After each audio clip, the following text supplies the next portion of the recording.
le savez, le PSG se prépare à tourner une page importante de son histoire. Léo avait annoncé la couleur en 2012 avec Néné. Paris ne fera pas dans le sentimental. Selon lui, les recrues qui signent au club sont là pour répondre à une certaine attente, dans un contexte précis, et il est primordial de savoir couper le cordon lorsque le cycle du joueur concerné arrive à son terme. Cet été, on parle donc au minimum de 7 départs. Dans le lot, on compte malheureusement les jeunes Kouassi et sûrement Aouchiche comme cas particulier. Pour le reste, Leonardo s'est mis volontairement en mode Levi pour un grand ménage. Cette vidéo n'a pas pour but de commenter cette décision, a priori je suis plutôt convaincu que l'on regrettera rapidement au Monstro Silva, mais on comprendra qu'à bientôt 36 ans, son refus de baisser son salaire colossal puisse rebuter notre caporal préféré. Aujourd'hui, un chapitre se clôture avec émotion, en attendant avec impatience l'écriture du suivant. Malgré la complexité du contexte, Leonardo devra redoubler d'inventivité pour assurer la relève, et aurait donc fait de Lucas Hernandez une de ses priorités. Une rumeur, voire une piste qui fait beaucoup de bruit tant elle était inattendue, mais qui une fois étudiée prend tout son sens. Un Hernandez à Paris serait une garantie intéressante de par ses qualités défensives,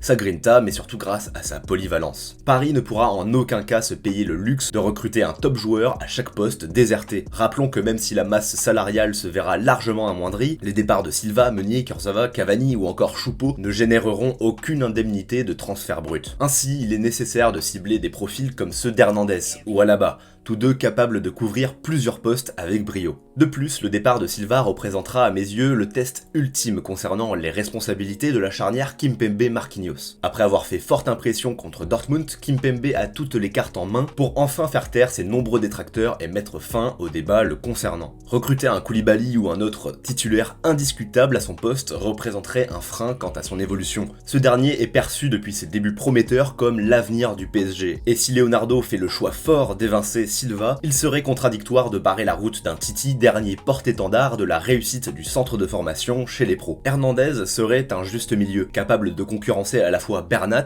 et Kimpembe sans pour autant les mettre au placard. On le sait, Paris souffre d'un calendrier particulièrement chargé et n'est pas étranger aux blessures. Avoir un joueur comme Lucas permettrait une rotation saine, maintenant en permanence l'exigence du plus haut niveau, et ce, même en Ligue 1. Bon, je vous l'accorde, c'est plus facile à dire qu'à faire lorsque l'on constate la gestion hasardeuse Icardi-Cavani. Cependant, je vois mal Leonardo se contenter des 4 centraux, Kim, Marquis, Diallo et Kerrer, qui devrait quant à lui trouver son temps de jeu à droite. De son côté, Bernat fait l'unanimité mais n'est pour autant pas exempt de tout reproche, surtout concernant son implication défensive, faiblesse pouvant être corrigée par l'arrivée de l'ancien Colchonero. Cependant, on évoquait tout à l'heure l'abonnement premium des Parisiens pour l'infirmerie, et cela implique de prendre des précautions en recrutant un joueur aussi polyvalent qu'Hernandez, mais c'est aussi cette même donnée qui me force à émettre une certaine réserve. Bon, je vous explique, et pour mieux comprendre la situation actuelle du joueur, il est important de contextualiser son arrivée en Allemagne. En effet, le Bayern s'est offert ses services en mars 2019 en s'accordant avec l'Atlético pour faire sauter une clause estimée à 80 millions d'euros. Tout allait bien jusqu'à la traditionnelle visite médicale